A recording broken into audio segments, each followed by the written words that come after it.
What is the meaning of Waitangi Day? Should the name be changed to New Zealand Day? Where should the celebrations be held? Has the Maori Sovereignty Movement taken over the day for the purposes of protest? I will endeavour to answer these questions and more in this video that I am posting on Waitangi Day 2020. First, however, please help this channel by giving this video a like. Every like will help the YouTube algorithm. Thank you in anticipation. When Waitangi Day was first promoted as a national celebration, it was thought that it would celebrate the formation of New Zealand as a country or a nation in its own right. Although this was the objective, the celebrations have been taken over for political purposes.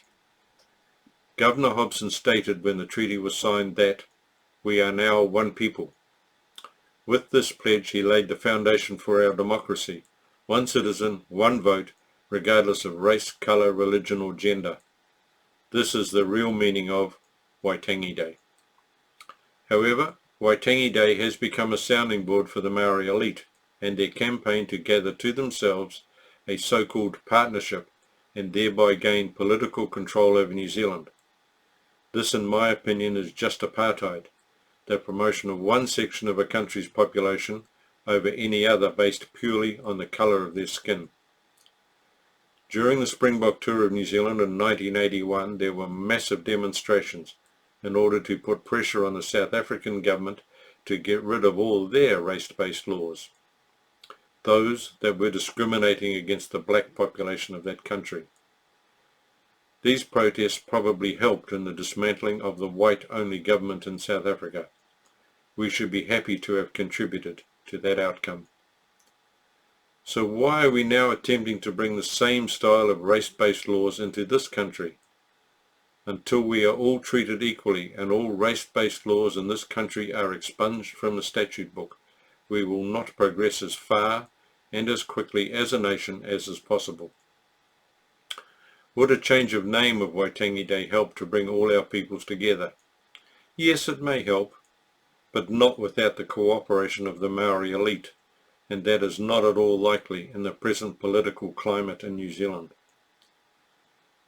When the holiday was first promoted by Norman Kirk in 1972, he stated that we should be a society that did not subjugate any minority in the interests of the majority, but be one that included all, where all had equal opportunity to participate in the benefits and responsibilities of being New Zealand citizens.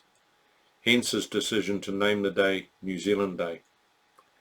The name was later changed to Waitangi Day by Muldoon, and a reversal of that decision is, in my opinion, unlikely to have any lasting benefit. Would a change of date, along with a change of name, help?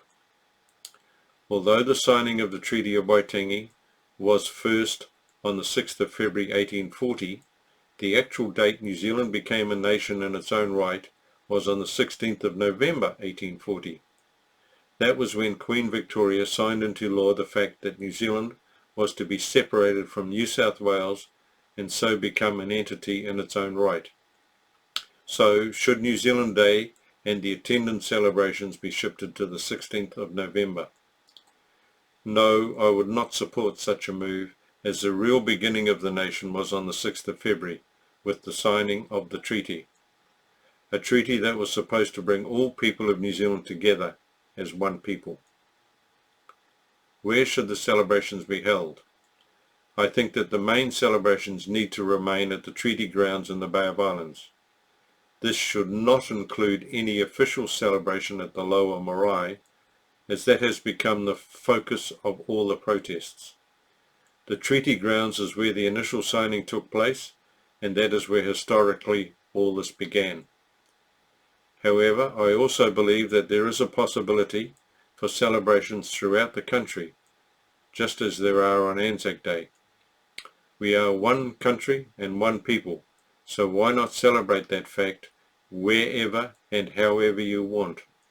Or at least I hope we are one country and one people.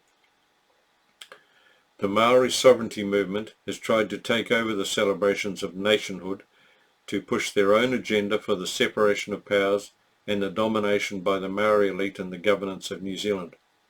It is their contention that the treaty created some form of partnership between Maori and the Crown.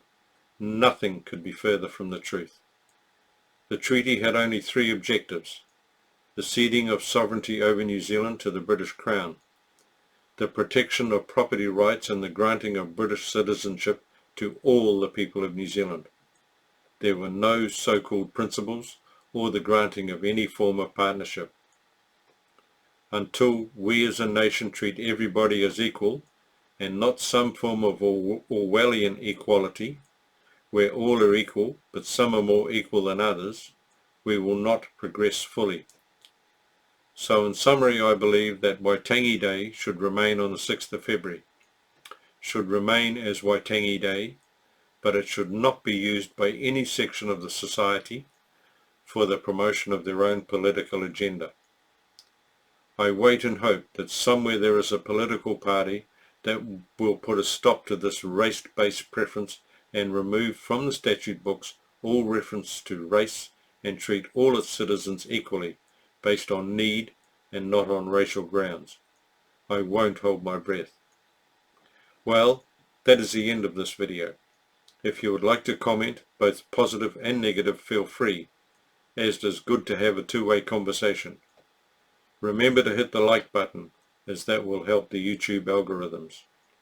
Any comments you wish to make may give me ideas for future commentary. Please share this video with your friends and family. If you wish to subscribe, then push the relative buttons, including the little bell, then you will find out when I upload a new video. Just use the appropriate buttons. Thanks for watching Captain Cookie's commentary.